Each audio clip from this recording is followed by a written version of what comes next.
C plus plus के आज के लेक्चर में आप सभी का स्वागत है। आज हम लोग पढ़ने जा रहे हैं सी प्लस प्लस में इनिशियलाइजर लिस्ट। तो हमारा आज का टॉपिक क्या है? Initialiser list.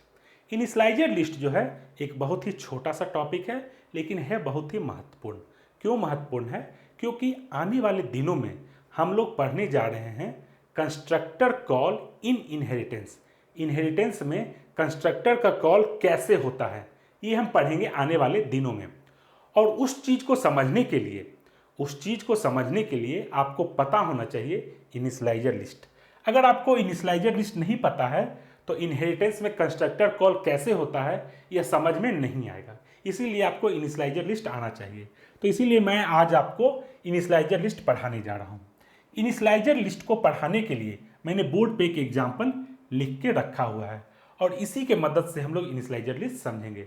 बहुत ही आसान टॉपिक है, बहुत लोग तो पढ़ाते भी नहीं हैं, लेकिन मैं पढ़ा देता हूं क्योंकि आसान पड़ेगा आपको समझने में। ठीक है, तो इनिशियलाइजर लिस्ट आइए शुरू करते हैं बोर्ड पे लिखे इस एग्जाम्पल के मदद से। ठीक है, बोर्ड पे जो एग्जाम्पल लिखा है उसको ध्यान से देखिए। इसमें 4 क्लासेस हैं, ए, बी, सी और डी। और चारों क्लासेस में देखिए दो दो वेरिएबल हैं, X Y x Y x Y x Y. तो चारों क्लास में दो दो वेरिएबल है एक्स वाई। तो फिर अंतर क्या है ये चारों क्लास में? ध्यान से देखिए। ये जो पहला क्लास है ए, इसमें एक्स और वाई को सिर्फ डिक्लेयर करके छोड़ा है। ये जो दूसरा क्लास है बी, इसमें एक्स और वाई को कुछ इनिशियल वैल्यू दे दिया, एक्स को दे दिया 50, वाई को दे दिया 60। अब आइए सी क्लास में, इसमें जो एक्स और वाई है इसमें कुछ वैल्यू इनिशियलाइज नहीं किया है, लेकिन यहां पे हमने एक कंस्ट्रक्टर बना दिया है। क्लास सी में हमने एक कंस्ट्रक्टर बना दिया है और वो कंस्ट्रक्टर के अंदर हम लोग वैल्यू असाइन कर रहे हैं एक्स और वाई में। एक्स और वाई में हम लोग वैल्यू असाइन कर रहे हैं। फिर है क्लास डी, यहाँ पे हमने एक्स और वाई डिक्लेयर किया और फिर कुछ किया नहीं। अरे ये तो क्लास ए के जैसा हो गया। नहीं, यहाँ मैंने कुछ जगह छोड़ दिया है क्योंकि यहाँ मैं आपको पढ़ाने वाला हूँ इनिशियलाइजर लिस्ट। तो पहले ए बी सी पे फोकस करते हैं, फिर डी पे आएंगे जो हमारा आज का मेन मुद्दा है। तो आइए पहले ए बी और सी पे फोकस करें। अच्छा एक बात बताइए कि हमने जो ये 3 क्लास बनाए हैं ए बी सी, तीनों में वेरिएबल क्या है? X Y x Y x y. सबसे बढ़िया क्लास कौन सा है? क्लास बनाने का सबसे बढ़िया तरीका कौन सा है बताइए? ए वाला है, बी वाला है या सी वाला है? बताइए, सोचिए, थोड़ा वीडियो को रोककर सोचिए कि इसमें से सबसे बेहतरीन तरीके से कौन सा क्लास बनाया गया है। ए बी और सी में सबसे बेहतरीन तरीका कौन है क्लास बनाने का? सोचिए। सोच लिया? अब मैं आपको बताता हूं। अब देखिए ध्यान से, अगर आप ए का ऑब्जेक्ट बनाते हैं, ए का ऑब्जेक्ट बनाइए, 2-3 ऑब्जेक्ट बना लीजिए। ए का ऑब्जेक्ट बनाते हैं A1 A2 A3। तो A1 एक ऑब्जेक्ट बन गया, फिर A2 बन गया, फिर A3 बन गया। और A1 A2 A3 के दो दो फील्ड होंगे। क्यों? क्योंकि वो क्लास ए के ऑब्जेक्ट है और क्लास ए में 2 फील्ड है एक्स और वाई। तो x Y x Y x y. अब देखिए एक्स और वाई के अंदर वैल्यू क्या होगा? आपने तो कुछ इनिशियलाइज किया नहीं, तो कंपाइलर इनिशियलाइज कर देगा गार्बेज वैल्यू से। और गार्बेज वैल्यू जनरली 0 होता है, जनरली 0 होता है। कुछ अनाप शनाप भी हो सकता है पर जनरली 0 होता है। ठीक है, तो ये देखिए अपना ए का ऑब्जेक्ट मस्त 3 ऑब्जेक्ट बन गया।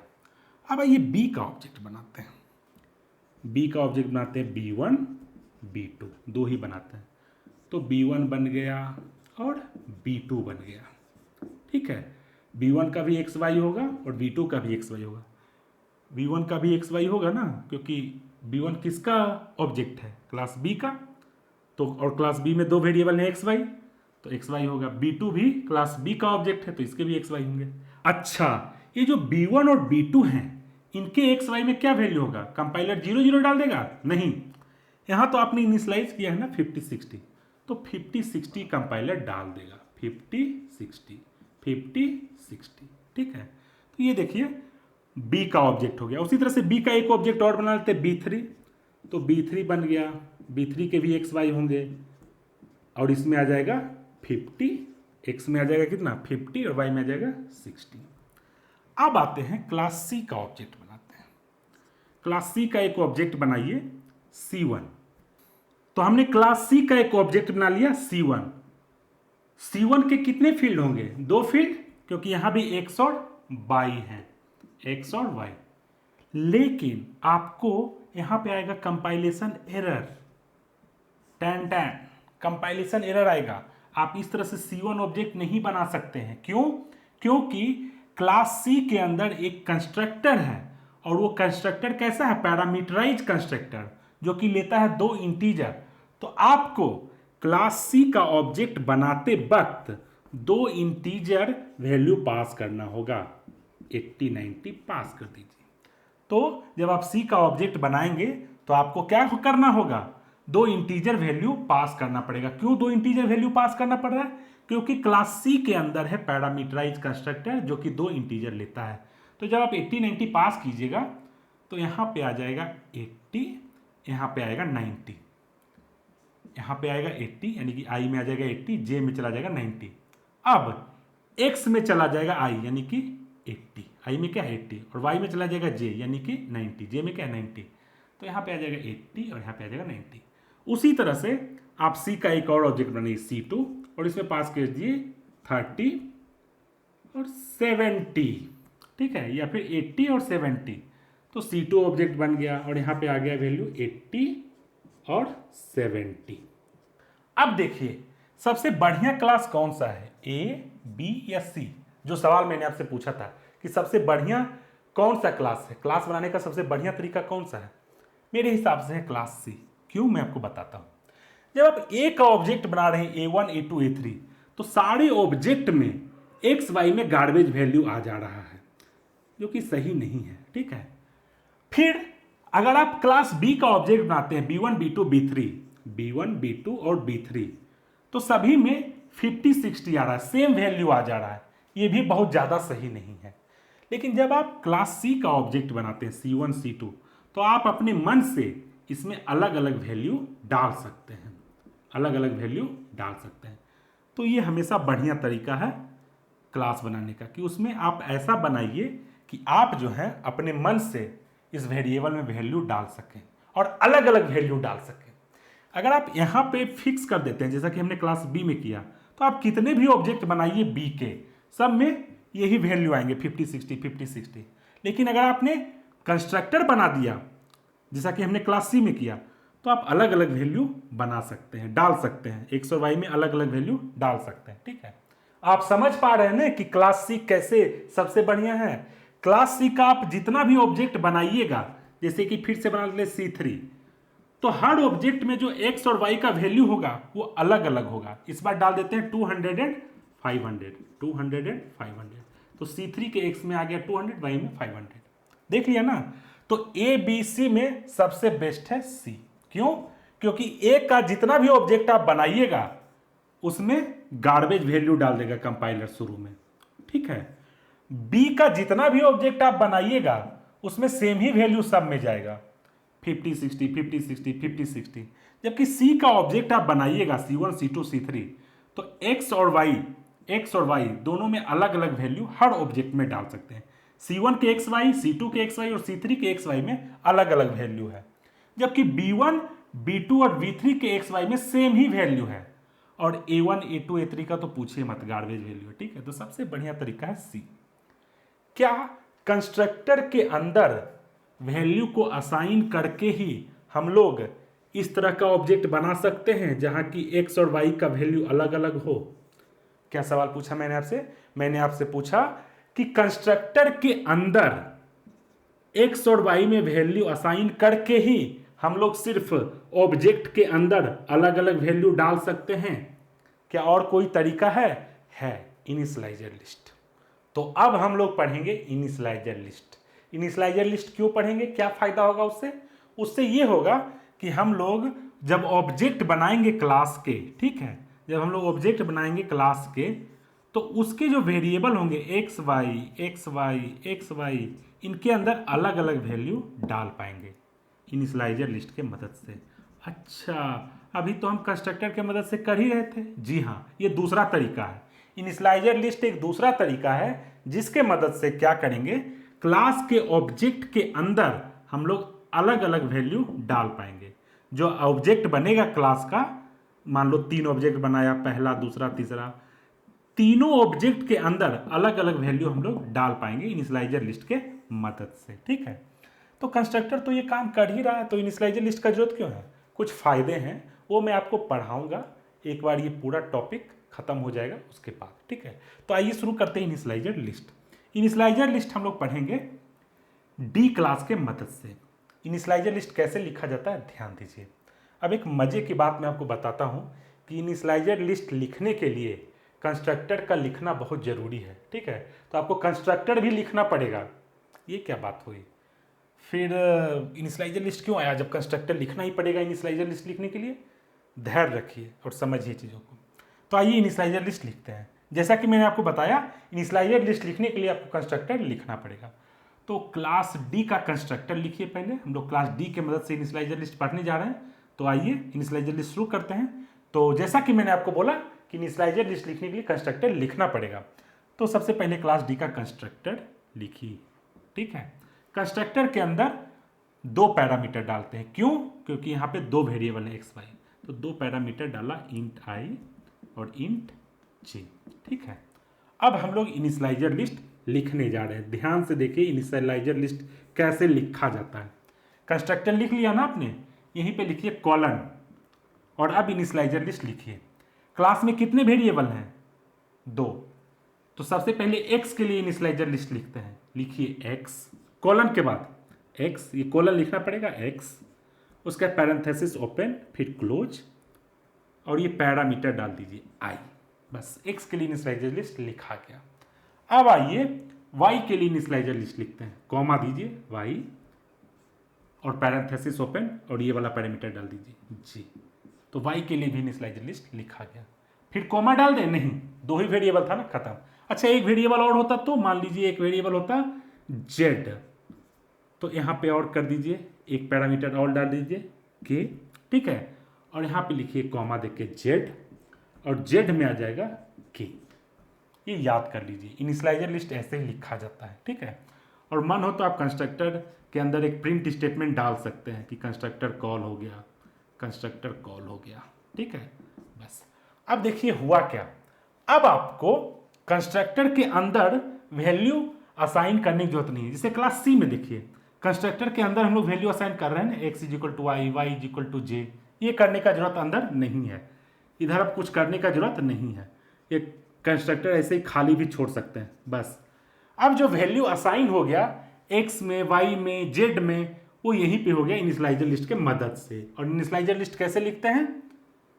कंस्ट्रक्टर तो लिखना ही पड़ेगा, colon x parenthesis open close, और ये पहला पैरामीटर आई डाल दीजिए, फिर वाई, ये दूसरा पैरामीटर जे डाल दीजिए, फिर ये जेड, तीसरा पैरामीटर के डाल दीजिए। अच्छा, मेरा मन है कि मैं जेड को यहाँ पे नहीं लिखूं, जेड को मैं डाल दूं कंस्ट्रक्टर के अंदर, जेड इज इक्वल टू के।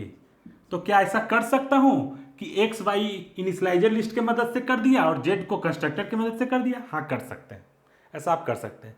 लेकिन मेरी सलाह यही है कि इनिशियलाइजर लिस्ट यूज करें तो सब कुछ इनिशियलाइजर लिस्ट में ही डाल दीजिए। ठीक है, तो ये हो गया आपका इनिशियलाइजर लिस्ट।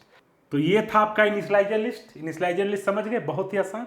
अच्छा, अब आप डी का जब आप ऑब्जेक्ट बनाइएगा, डी का ऑब्जेक्ट बनाइए D1, तो डी के अंदर है एक कंस्ट्रक्टर जो कि लेता है 3 पैरामीटर। इसमें डाल दीजिए 2, 5, 3। तो आई में चला जाएगा 2, जे में चला जाएगा 5, के में चला जाएगा 3। और फिर क्या होगा, इनिशियलाइजर लिस्ट एक्स में डाल देगा आई को, यानी आई में जो वैल्यू है, ठीक है, वो डाल देगा एक्स में। तो एक्स में चला जाएगा 2, फिर वाई में डाल देगा जे का वैल्यू यानी कि 5, और जेड में डाल देगा के का वैल्यू यानी कि 3। तो इस तरह से डी क्लास का जो ऑब्जेक्ट बनेगा उसके अंदर ये एक्स वाई जे, उसमें आ जाएगा 2, 5, 3। उसी तरह से डी क्लास का एक और ऑब्जेक्ट बनाइए D2 और डाल दीजिए 8, 9, 6। तो आ जाएगा यहाँ पे 8, 9, 6। तो देखा, इनिशियलाइजर लिस्ट के मदद से भी आप ऐसा ऑब्जेक्ट बना सकते हैं जहाँ की हर वेरिएबल का वैल्यू जो है अलग अलग हो हर ऑब्जेक्ट में। अच्छा, कंस्ट्रक्टर भी यही काम कर रहा था, इनिशियलाइजर लिस्ट यही काम कर रहा है, तो फायदा हुआ क्या? ध्यान से सुनिए। अब जो मैं आपको बात बताने जा रहा हूं बहुत ही डीप है, सब लोग नहीं पढ़ाते हैं।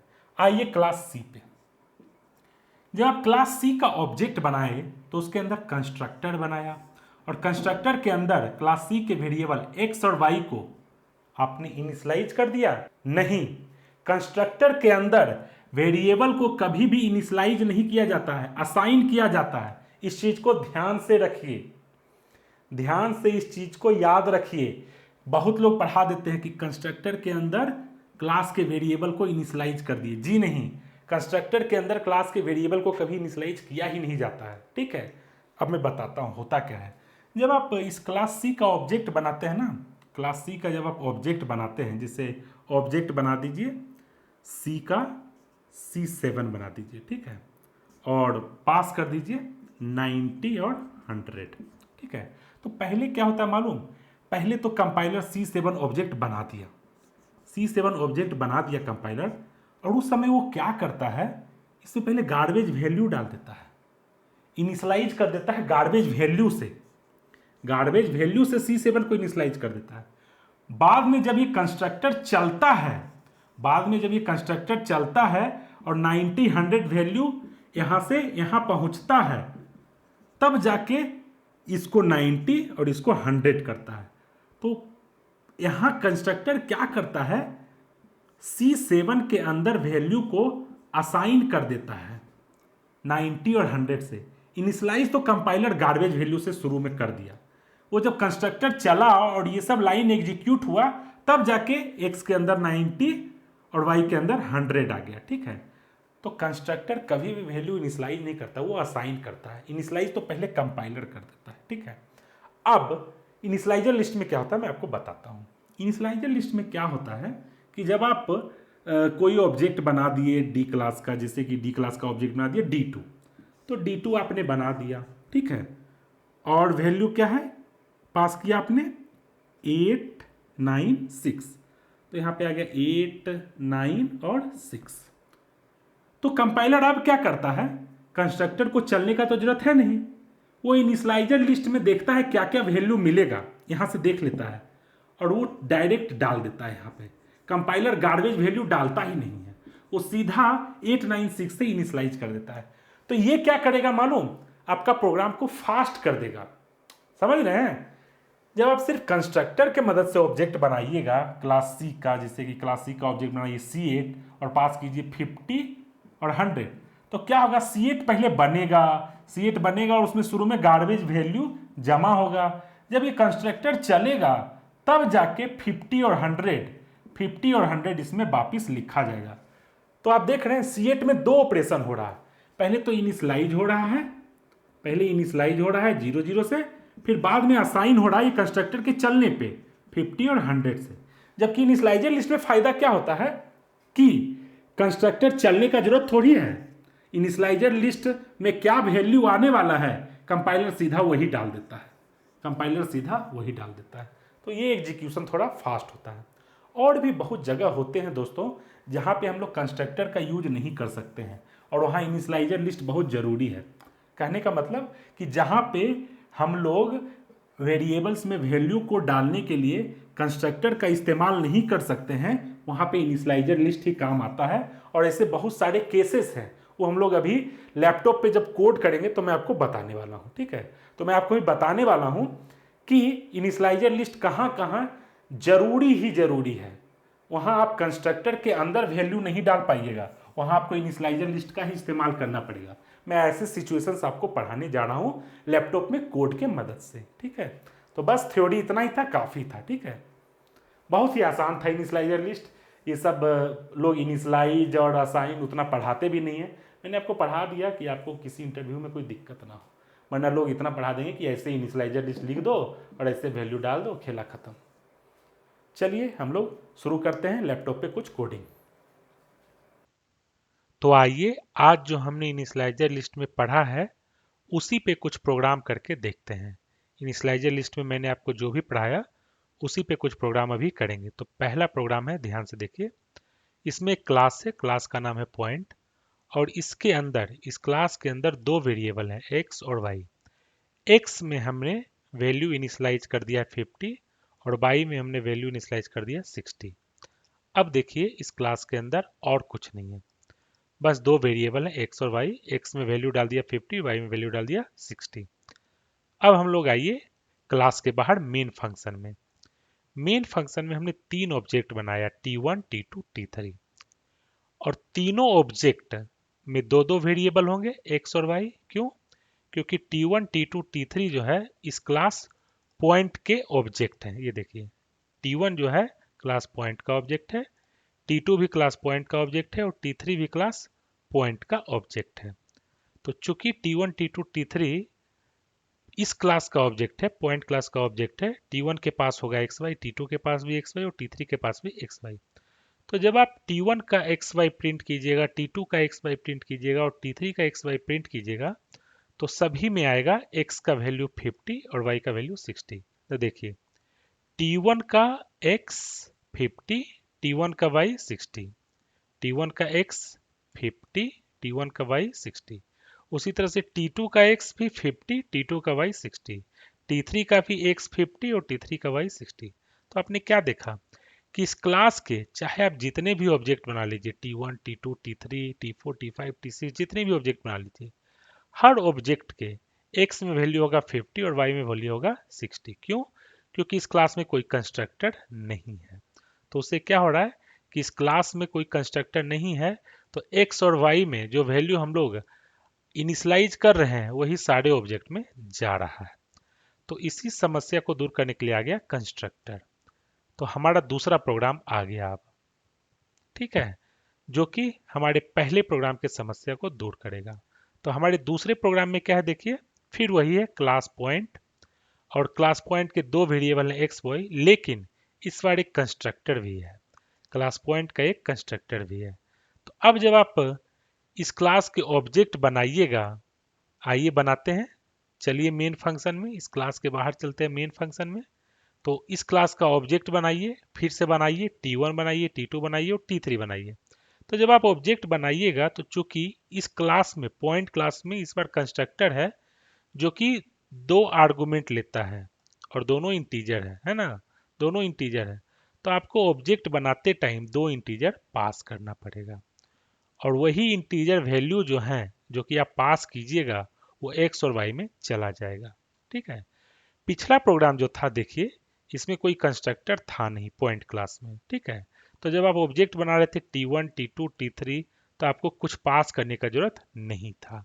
लेकिन इस बार जो हमारा पॉइंट क्लास है, इसके अंदर है एक कंस्ट्रक्टर जो कि दो इंटीजर आर्गुमेंट लेता है।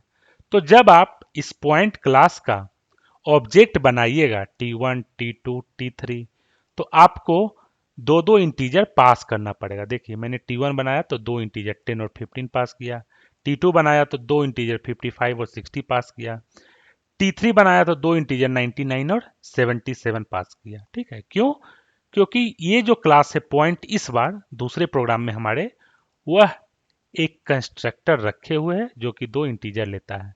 तो आपको इस क्लास का ऑब्जेक्ट बनाते टाइम दो इंटीजर पास करना पड़ेगा, और यही वो दो इंटीजर हैं जो कि कंस्ट्रक्टर में जाके क्या करेंगे, इस क्लास के वेरिएबल एक्स और वाई में वैल्यू डाल देंगे। तो इस बार T1, T2, T3 जो ऑब्जेक्ट है उसके एक्स और वाई में हर बार अलग वैल्यू होगा। जैसे इस प्रोग्राम को रन करिए, तो रन कीजिए तो देखिए इस बार x में, T1 के x में है 10, T1 के y में है 15, T2 के x में है 55। आ गया ना अंतर? T1 के x में है 10, T2 के x में है 55, T2 के y में है 60, T3 के x में है 99, T3 के y में है 77। जबकि जो पिछला प्रोग्राम था उसमें T1, T2, T3 सबके x में एक ही चीज था, सबके y में एक ही चीज था। ये देखिए पिछला प्रोग्राम, T1 के x में 50, T2 के x में 50, T3 के x में 50, फिर सारे के y में 60। इस बार देखिए T1 के x में 10, T2 के x में 55, T3 के x में 99, T1 के y में 15, T2 के y में 60, T3 के y में 77।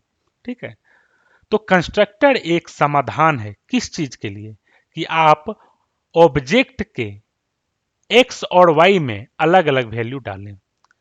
पिछला जो प्रोग्राम था इसमें कंस्ट्रक्टर नहीं था, तो समस्या क्या था कि सारे ऑब्जेक्ट T1 और T2 और T3 के एक्स और वाई में सेम वैल्यू थे। सारे के एक्स में 50, सारे के वाई में 60। कंस्ट्रक्टर की मदद से हमने क्या किया कि सारे ऑब्जेक्ट के एक्स और वाई में अलग अलग वैल्यू डाला। T1 के एक्स में 10 है तो T2 के एक्स में 55, T3 के एक्स में 99। ठीक है, तो इस तरह से कंस्ट्रक्टर हमारा मदद किया। अब कंस्ट्रक्टर के अलावा एक दूसरा चीज है जो यही काम करता है, और वो है इनिशियलाइजर लिस्ट। तो आइए इस प्रोग्राम में अब इनिशियलाइजर लिस्ट लिखते हैं। अच्छा, इनिशियलाइजर लिस्ट क्या करेगा? वही काम करेगा जो काम ये कंस्ट्रक्टर कर रहा है। क्या कर रहा है ये कंस्ट्रक्टर? ये कंस्ट्रक्टर ये कर रहा है कि जब आप इस क्लास का ऑब्जेक्ट बना रहे हैं T1, T2, T3, तो ये कंस्ट्रक्टर का जिम्मेदारी है कि T1 के XY, T2 के XY और T3 के XY में मन चाहा वैल्यू डाले। ठीक है, तो T1, T2, T3 के XY में अलग अलग वैल्यू डाले, और ये काम कौन करता है? ये कंस्ट्रक्टर। वैसा ही काम करेगा इनिशियलाइजर लिस्ट भी। तो जो काम अभी तक कंस्ट्रक्टर कर रहा था वो इनिशियलाइजर लिस्ट करेगा। तो यहां से मैं हटा देता हूं, कंस्ट्रक्टर जो काम कर रहा है ना उसको हटा देता हूं। ठीक है, अब आप इनिशियलाइजर लिस्ट लिखिए। लिखना बहुत आसान है, आपको मैंने बताया था कि कंस्ट्रक्टर के बगल में ही इनिशियलाइजर लिस्ट लिखा जाता है। कैसे? दीजिए कॉलन, उसके बाद देखिए दो वेरिएबल है ना, एक्स और वाई। ठीक है, एक्स के अंदर वैल्यू डालिए जो आई में आएगा।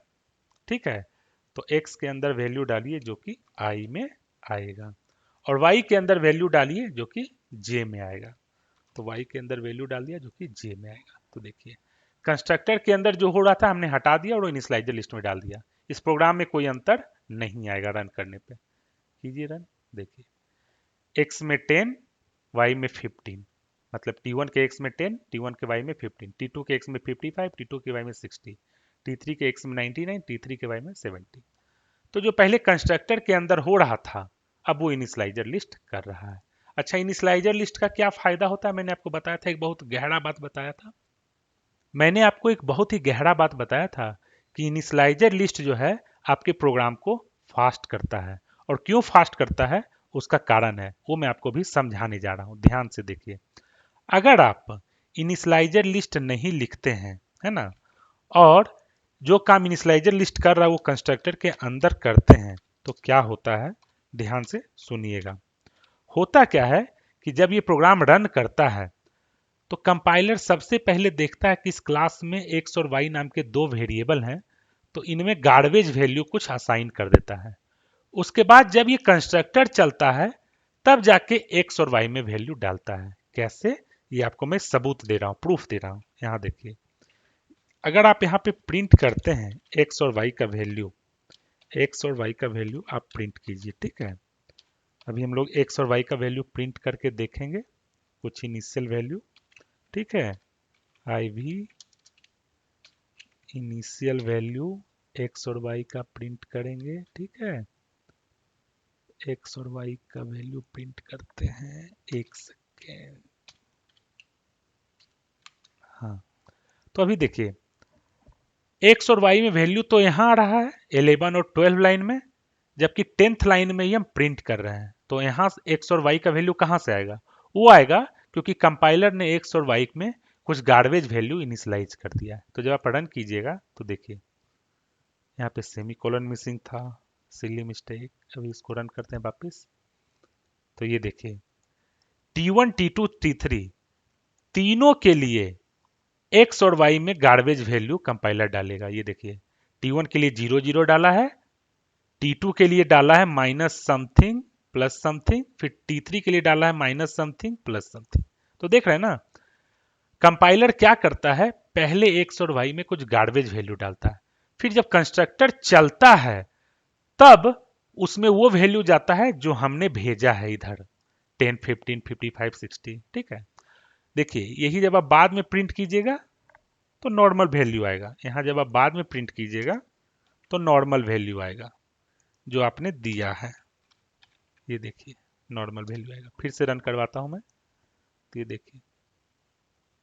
देखिए आई भी है 0 0, है ना, लेकिन नॉर्मल वैल्यू क्या है? 10, 15 जो आपने पास किया। समझ गए ना आप? तो आप क्या समझे कि कंपाइलर भी कोई वैल्यू डालता है एक्स और वाई में कंस्ट्रक्टर चलने से पहले। लेकिन जब आप इनिशियलाइजर लिस्ट लिख देते हैं, जब आप इनिशियलाइजर लिस्ट लिख देते हैं तो कंपाइलर क्या करता है, तो कंपाइलर जो है इनिशियलाइजर लिस्ट में जो वैल्यू होता है ना वही डालता है। वो अपने मन से कोई गार्बेज वैल्यू नहीं डालता है, और ये चीज आपको याद रखना है हमेशा, ठीक है। इधर अब कंस्ट्रक्टर में कुछ लिखने का जरूरत नहीं है। अब देखिए इनिशियलाइजर वैल्यू यानी कि इनिशियल वैल्यू भी नॉर्मल ही आएगा, ये देखिए 10 15 55 60 99 70, ठीक है। तो पहले जो दो स्टेप हो रहा था कि पहले एक्स वाई में गार्बेज जाता था फिर ये वैल्यू जाता था, अब एक ही स्टेप हो रहा है, तो इससे हमारा प्रोग्राम फास्ट हो गया। तो ये इनिशियलाइजर लिस्ट का फायदा है। तो आप इनिशियलाइजर लिस्ट के फायदे समझ गए है ना। अब आइए इस तीसरे प्रोग्राम पे, ठीक है। इस प्रोग्राम के मदद से, ये जो तीसरा प्रोग्राम है इसके मदद से मैं आपको वो बातें बताने जा रहा हूं जो कि बोर्ड पे मैंने आपको नहीं बताया था। इस प्रोग्राम में क्या है देखिए, एक क्लास है, क्लास का नाम है बेस, और फिर मेन फंक्शन है जिसके अंदर इस बेस क्लास के हम ऑब्जेक्ट बना रहे हैं, ठीक है। अब देखिए इस क्लास में क्या खास बात है, इसमें एक वेरिएबल है, वेरिएबल का नाम है सी वैर, ठीक है। और यह जो है कांस्टेंट वेरिएबल है। अच्छा कांस्टेंट वेरिएबल है मतलब मुझे तो इंटीजर दिख रहा है, जी हाँ इंटीजर है लेकिन कांस्टेंट है, ठीक है। तो ये सी वैर जो है एक कांस्टेंट इंटीजर वेरिएबल है। अच्छा तो क्या करें हम लोग, बात यह है कि जो कांस्टेंट वेरिएबल होता है उनका एक रूल होता है। रूल क्या होता है कि जब आप उनको डिक्लेयर कर रहे हैं उसी समय आपको कुछ वैल्यू इनिशियलाइज करना पड़ेगा। नहीं इनिशियलाइज करेंगे तो, अगर इनिशियलाइज नहीं करेंगे तो क्या होगा, कंपाइलर कुछ गार्बेज वैल्यू डाल देगा, नहीं। कांस्टेंट वेरिएबल को कंपाइलर भी कुछ नहीं देता है। तो अगर आप कांस्टेंट वेरिएबल को इनिशियलाइज नहीं करेंगे तो ये प्रोग्राम में कंपाइलेशन एरर आएगा। मैं रन करा के आपको दिखाता हूं। जैसे ही रन करा ये देखिए कंपाइलेशन एरर आ गया। क्यों, बोला जा रहा है कि इस कांस्टेंट वेरिएबल को इनिशियलाइज करो। तो चलिए हम इनिशियलाइज कर देते हैं और वैल्यू डाल दिया 90। लेकिन इस तरह से इनिशियलाइज करने में क्या प्रॉब्लम है, वही प्रॉब्लम है ना कि जब आप इस क्लास का ऑब्जेक्ट बनाइएगा B1 B2 B3 जो कि मैंने मेन फंक्शन के अंदर बनाया है, तो सभी को 90 ही वैल्यू मिलेगा सी वैर के लिए। जब आप इस क्लास का ऑब्जेक्ट बनाइएगा B1 B2 B3, तो B1 B2 B3 में एक वेरिएबल होगा सी वैर और सभी को 90 ही मिलेगा। जिसे रन करा देखिए, ये देखिए हमने तीन ऑब्जेक्ट बनाया B1 B2 B3 और सभी में वैल्यू है 90 ही। अच्छा अभी आप सोच रहे होंगे हम तो B1 में 10 पास कर रहे हैं, 50 पास कर रहे हैं, 80 पास कर रहे हैं लेकिन इसका कोई इस्तेमाल नहीं हो रहा है। वही इस्तेमाल अब हम करेंगे। हम लोग यहां इनिशियलाइज ना करके हम लोग इनिशियलाइजर लिस्ट में करेंगे, ठीक है। इनिशियलाइजर लिस्ट में करेंगे हम लोग, ठीक है। इनिशियलाइजर लिस्ट में करेंगे और क्या वैल्यू डालेंगे जो आप पास कर रहे हैं। तो अब देखिए जो पहले 90 आ रहा था सब में अब अलग अलग वैल्यू आएगा 10 50 80। तो ये एक एग्जांपल है जहां इनिशियलाइजर लिस्ट मस्ट है। मस्ट है कि नहीं, यहां पे इनिशियलाइजर लिस्ट मस्ट है क्योंकि यहां पे हमको एक ही उपाय है, यहीं पे वैल्यू डाल के काम कर सकते हैं। मतलब इनिशियलाइजर लिस्ट में वैल्यू डाल के काम कर सकते हैं। अच्छा मैं अगर चाहूं कि कंस्ट्रक्टर में वैल्यू डालूं तो, कंस्ट्रक्टर में वैल्यू डालूं तो मैं कंस्ट्रक्टर में वैल्यू डालना चाहता हूं, ठीक है।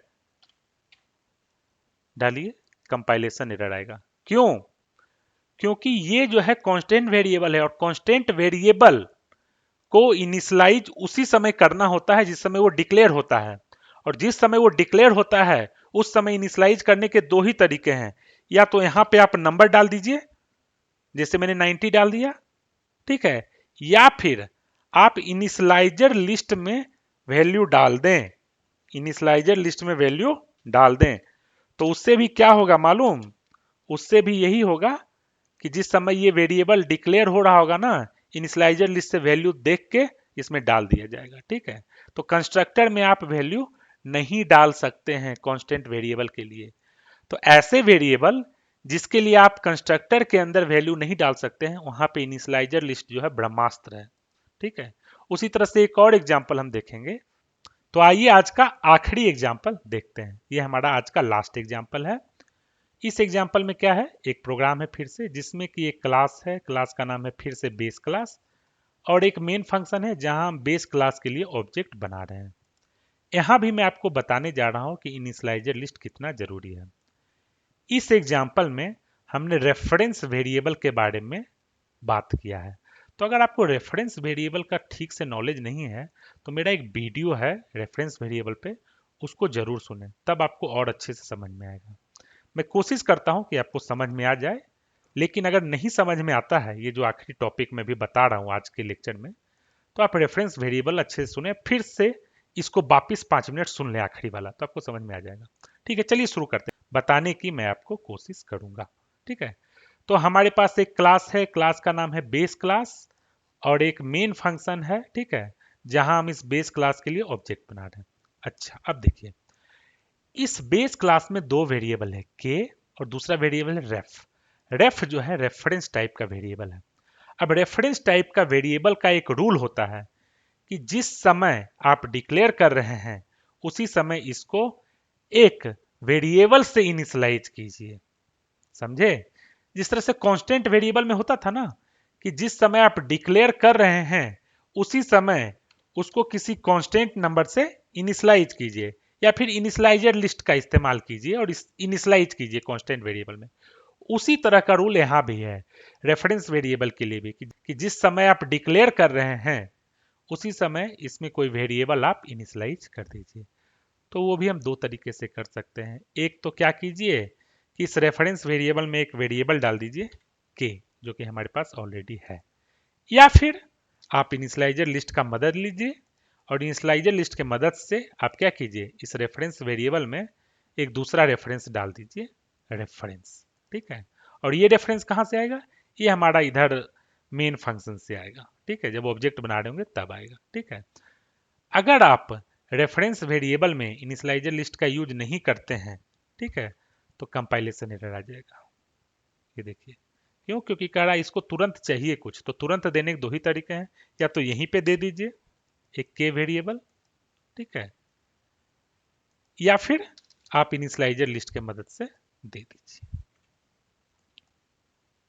ठीक है, अच्छा, कांस्टेंट वेरिएबल और रेफरेंस में एक अंतर है। कांस्टेंट में क्या होता था कि आप जो है कंस्ट्रक्टर के अंदर इसमें कभी कुछ भी नहीं डाल सकते हैं। कंस्ट्रक्टर के अंदर आप कभी कुछ भी नहीं डाल सकते हैं। अगर मैं 90 डालना चाहूं तो कहेगा नहीं। कांस्टेंट वेरिएबल बस एक ही बार लेगा और वो लेगा इनिशियलाइज करने के टाइम, जबकि रेफरेंस वेरिएबल के साथ ऐसा नहीं है। उसका कहना बस इतना ही है कि जब डिक्लेयर कर रहे हो ना उस समय मुझे एक दो, मुझे एक वेरिएबल दो। ठीक है, बाद में तुम चेंज कर देना एक वेरिएबल से एक कांस्टेंट से, मुझे कोई फर्क नहीं पड़ता। तो देखिए कंस्ट्रक्टर के अंदर भी रेफरेंस वेरिएबल को हमने चेंज किया है लाइन नंबर 14 में, 16 में। ठीक है, तो ये बाद में भी चेंज हो सकता है, लेकिन इसका भी डिमांड यही है कि जिस समय मुझे डिक्लेयर कर रहे हो ना उस समय मुझे वैल्यू डाल दो, या तो डायरेक्ट कोई वैल्यू डाल दो या फिर इनिशियलाइजर लिस्ट में डाल दो। ठीक है, बस। तो इतना ही था आज का लेक्चर। अगर रेफरेंस वेरिएबल वाला समझने में आपको दिक्कत हुआ है तो आप मेरा रेफरेंस का वीडियो देखिए, वहाँ और अच्छे से समझ में आएगा। फिर आखिरी में 2 मिनट इसको और सुन लीजिएगा। ठीक है, तो मोटा मोटी याद रखिए कि इनिशियलाइजर लिस्ट वहाँ ब्रह्मास्त्र की तरह काम करेगा जहाँ की डिक्लेयर करते टाइम आपको वैल्यू देना ही पड़ेगा, जहाँ की आप कंस्ट्रक्टर के अंदर नहीं दे सकते हैं। तो आज का लेक्चर आप समझ गए इनिशियलाइजर लिस्ट का यूज क्या है। उन जगहों पर वैल्यू को इनिशियलाइज करना जहां की डिक्लेयर करते टाइम आपको वैल्यू देना ही देना है, या फिर जहां की आप कंस्ट्रक्टर के अंदर वैल्यू नहीं दे सकते हैं। ठीक है, तो दो जगहों पे तो इनिशियलाइजर लिस्ट का बहुत जबरदस्त काम है। एक, जहां की आपको डिक्लेयर करते टाइम ही इनिशियलाइज करना बहुत जरूरी है, और दूसरा जहां की आप कंस्ट्रक्टर के अंदर वैल्यू नहीं डाल सकते। ठीक है, तो इसी के साथ आज का लेक्चर खत्म हुआ।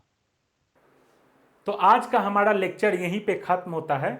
अगर आपको मेरा आज का लेक्चर अच्छा लगा तो मेरे चैनल को सब्सक्राइब कीजिए और अपने फ्रेंड्स को भी बोलिए कि इसको सब्सक्राइब करें। आप अपने कॉलेज फ्रेंड्स को बोलिए या आपके फ्रेंड्स जो दूसरे कॉलेज में हैं उनको बोलिए। मेरे चैनल को ज़्यादा से ज़्यादा लोगों के बीच में शेयर कीजिए ताकि मेरा भी मोटिवेशन बना रहे और मैं ज़्यादा से ज़्यादा वीडियो आपके लिए बना के अपलोड करता रहूँ। Thank you.